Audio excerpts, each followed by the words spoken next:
Hello everyone and welcome. In this video, I will show you how to change the SIM card pin on your Samsung Galaxy phone. This process is very simple and can be done in a few minutes. Follow the steps below to secure your SIM card with a new pin. First, open the settings. Then scroll down, and when you see the security and privacy option, tap it. When you open this option, scroll down again and tap on the option called More Security Settings. Next, in this section, look for the SIM card security option and tap it. Now, to change the SIM card PIN, first tap the Change SIM card PIN option. Enter your current PIN and tap OK.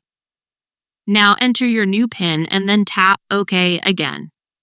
Enter your new PIN once more to confirm it and tap OK again. And that's it, friends. You have successfully changed your PIN. Like this video if you enjoyed it and subscribe to my channel. Thanks for watching and see you soon.